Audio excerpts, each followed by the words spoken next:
예, 데카르트가 나는 생각한다, 고로 존재한다고 말했습니다.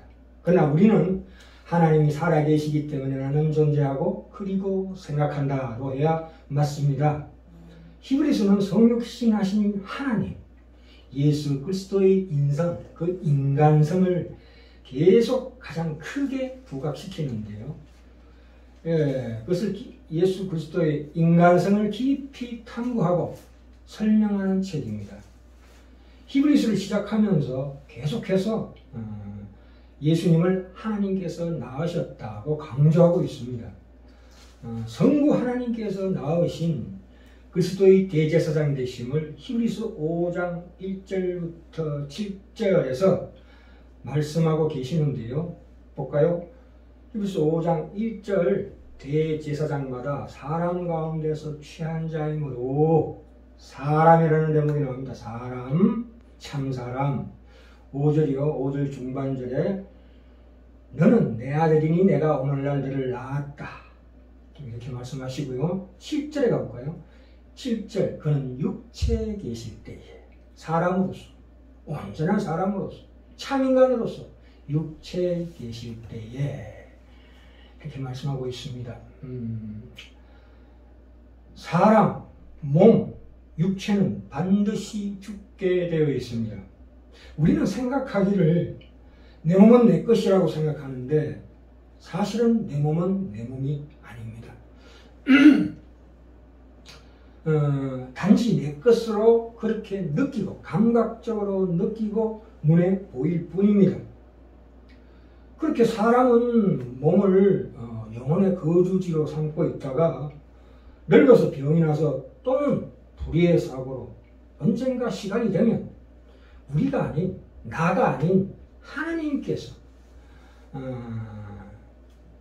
그 밀어내시는 힘으로 말미암아 나는 말 한마디 쩡긋도 못하고 모든 것들을 그대로 놓아둔 채 나의 몸에서, 그 몸에서 떨어져 나가게 될 것입니다.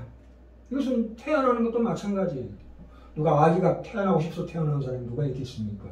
태어남과 죽음이 다 내 뜻대로 되는 것이 아닌데 어떻게 내 몸이 될 수가 있습니까? 사람이 자기 몸에 거주하는 것은 하나님으로 인하여 주어진 선물입니다. 그래서 언젠가 이 시간, 수명이 다했을 때 그동안 나의 자신의 몸인 듯 보였던 그 몸을 반드시 떠나야 합니다. 언젠가는 내 몸처럼 보이던 내 몸에서 나는 내 뜻과 전혀 관계없이 튕겨져 떨어져 나갈 것이라는 것이 죽음에 대한 정확한 정의라고 봅니다. 우리가 그 인격이 거하는 장소가 무엇이냐 하면 우리가 보통 감각, 감정이죠. 그 다음에 생각하는 이성, 그 다음에 의지가 있습니다. 물론 영이 존재합니다. 하나님과 교제하는 어떤 것. 진리의 성경 말씀은 이 잠자는 영을 깨우고 드디어 이성을 깨우는 대로 갑니다. 생각하는 이성을 깨운다 이 말입니다. 오늘날 교육 수준이 높은 지금의 대한민국의 신자들은 그 작고하신 이어령 선생의 그 책이 있습니다. 메멘토 모리라고, 라틴어로 메멘토 모리라고 하는데 그 뜻은 너 자신이 반드시 죽는다는 것을 기억하라. 그러니까 이것이 참인간으로서의 첫 번째 단추요, 참인간으로 시작하는 첫 번째 단추요 명제다. 그분이 지은 책 중에 또 지성에서 영성으로 하는 책이 있습니다. 그렇죠. 이성이 깨어나야 의지로 갈 수 있다. 이 감각은, 사단은 감각을 적극적으로 활용합니다. 그러니까 눈에 보이는 몸의 현실의 그 감각에 매여서 이성으로 깨어나지 않는다 이 뜻입니다. 성경이 말하는 참인간에게 가장 중요한 것은 생각하는 이성입니다. 이것입니다. 이 지성이죠, 말하자면. 그러나 그보다 더욱 중요한 것은 의지입니다.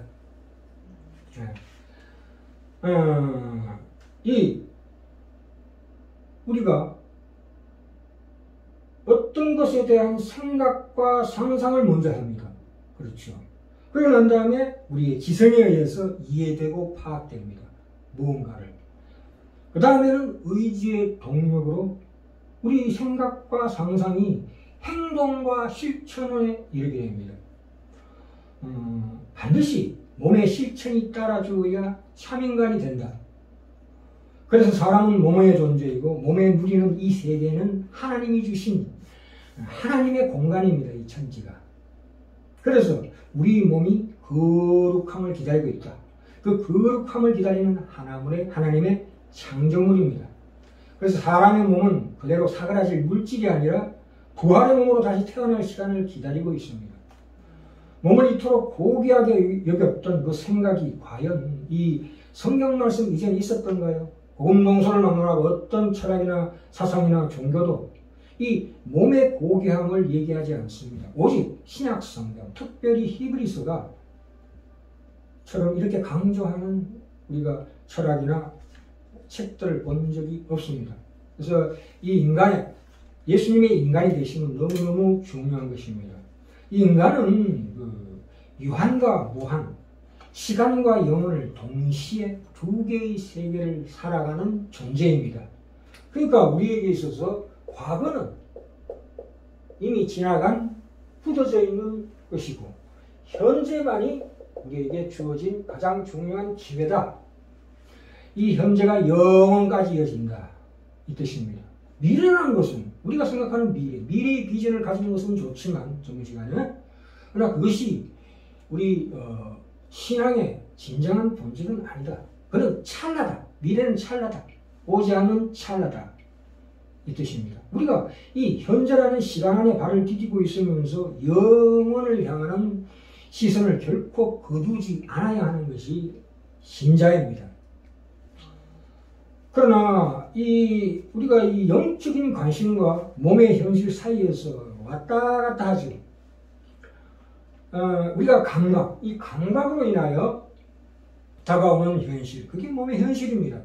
배고프다거나 우리 삶의 일상들, 가족들, 친구들, 또 지나가는 사람들, 눈에 보이는 어떤 지하철, 버스 같은 것들, 우리는 보이는 현실은 우리로 하여금 하나님에 대한 생각을 못하게 강력하게 끌어당겨서 데리고 갑니다.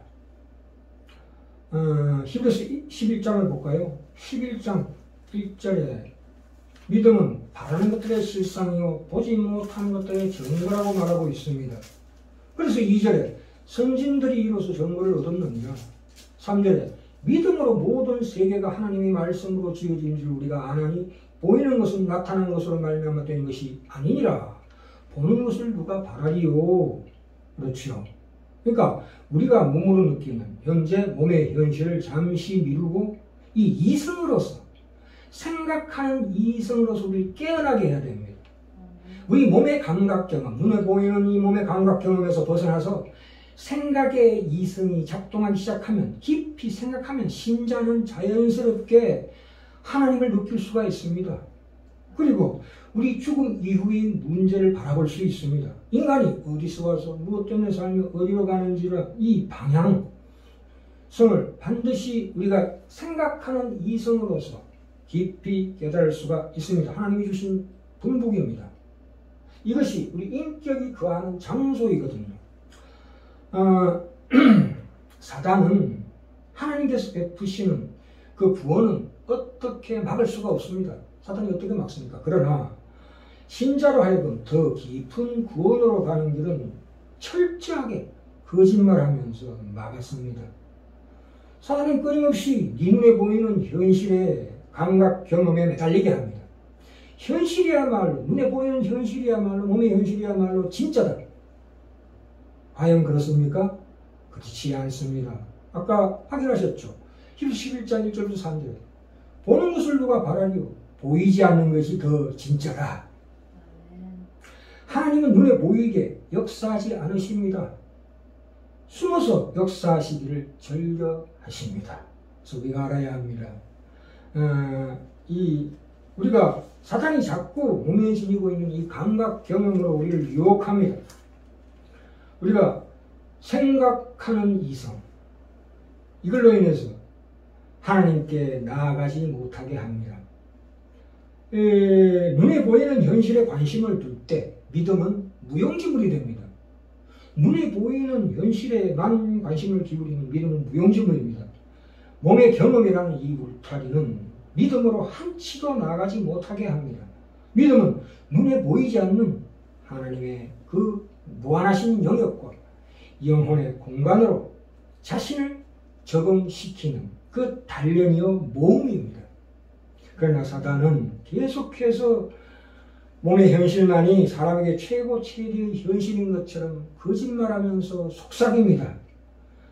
많은 사람들은 몸의 현실에 갇혀가지고 눈에 보이는 대로 귀에 들리는 대로 경험하면서 그 현실의 경험을 자기 삶의 중심에 두는데 그것은 잘못된 것입니다.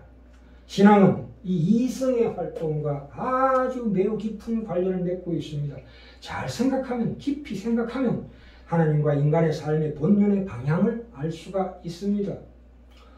몸의 현실을 벗어난 또 다른 세계를 향한 갈망이 각성되고 드러나야 한다.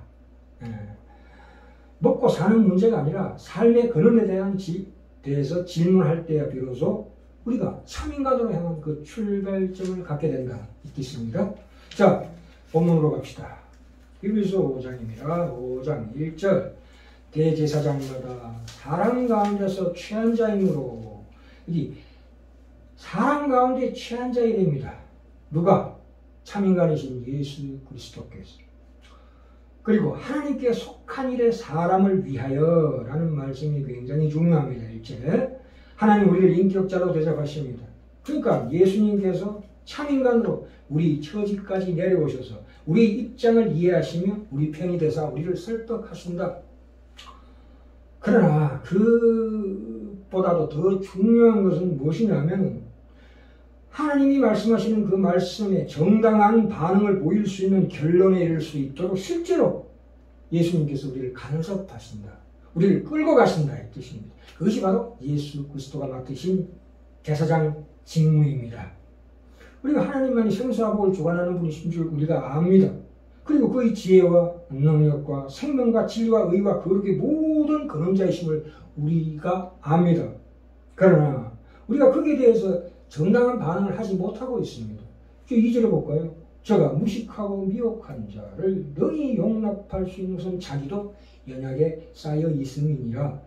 저가 무식하고 미혹한 자라는 것은 무엇입니까? 우리가 이성으로 알지 못하고 깨닫지 못하고 무식한 자라는 뜻입니다.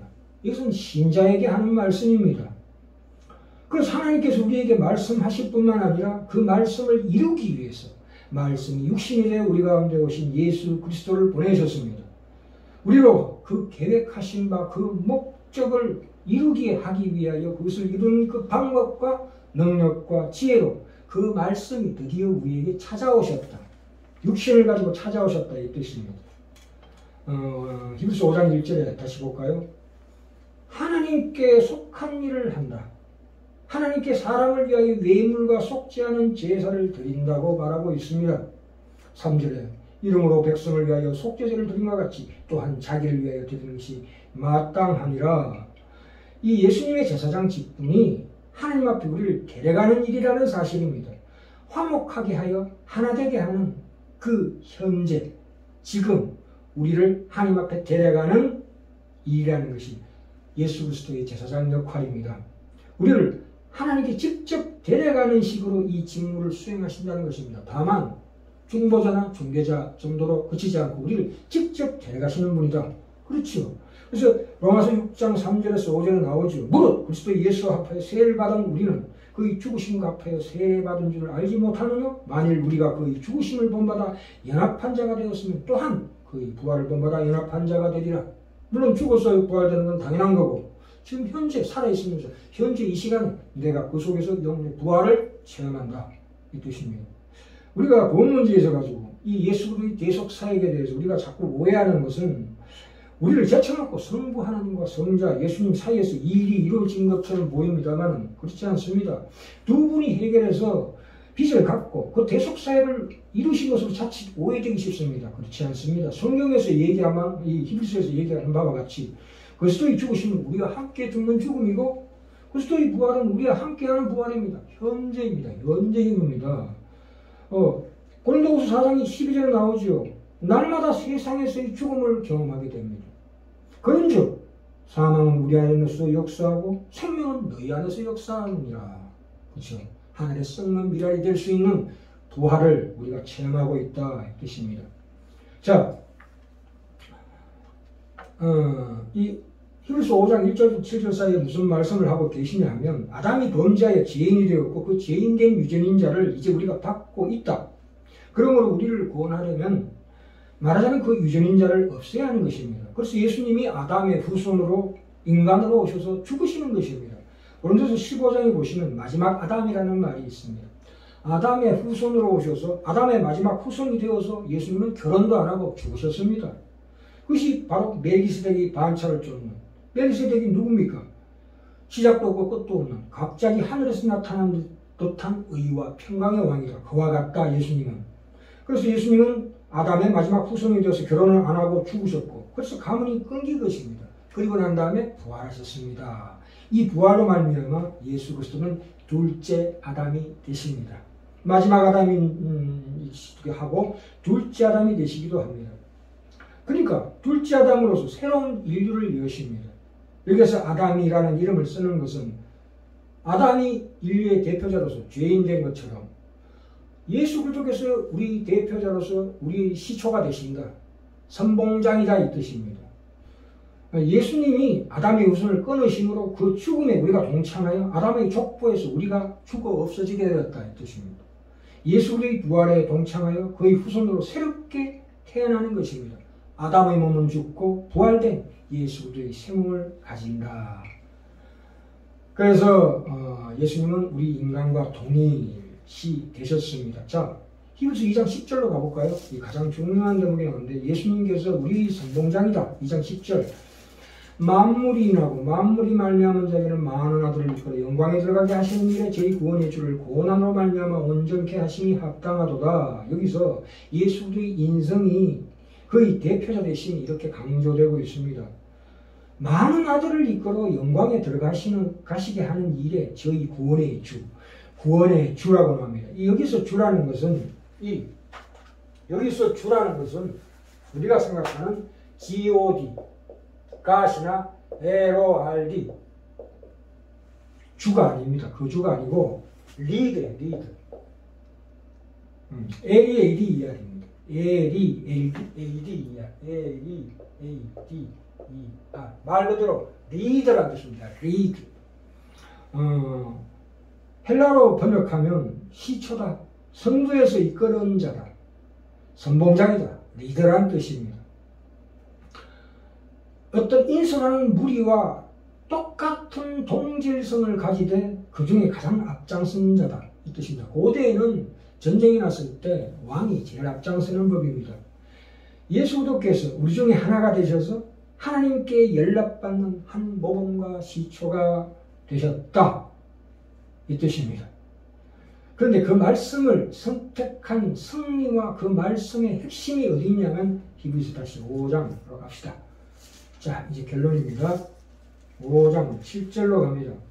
5장 7절에 예수 그리스도로 말미암아 승리한 새 인류, 하나님이 인정하신 믿음에 승리한 첫 본보기가 어떤 말씀으로 나오냐면 5장 7절 그는 육체에 계실 때 자기를 죽음에서 능히 구원하실 일이 심한 통곡과 눈물로 광과 소원을 올렸고 그의 경외하심으로 인하여 들으심을 얻었느니라. 우리에게 주어지는 이 낙심이라는 것은 겸손을 만들어냅니다. 그렇지요. 실패와 좌절은 우리에게 인내를 만들어냅니다. 인간이 극한 상황 속에서 무엇이 우리에게 닥친 이 막막한 현실 속에서 무엇이 그 어렵고 고통스럽고 답답하고 절망스러운 나날들을 인내하게 했습니까? 그것은 바로 눈물과 한숨이었다 이 뜻입니다. 이 다가온 이 막막한 현실의 고통을 다가오는 것을 하나님을 경외함으로 하나님께 눈물과 한숨으로 기도와 간구를 드릴 때에 하나님께서 들으시고 기적으로 응답하셨다. 이 뜻입니다.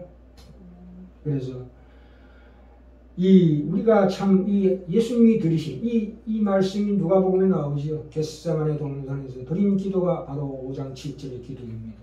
우리가 할 수 있는 일은 이 일밖에 없습니다. 우리가 할 수 있는 최고 최선의 기도가 바로 하나님을 경외함으로 드리는 예수 그리스도의 이 기도를 똑같이 우리가 경외하심으로 드릴 때에 참으로 하나님의 놀라운 기적이 지금 오늘 현재 이 순간에 우리에게 넉넉하게 오셔서 내가 또 넉넉하게 이기게 될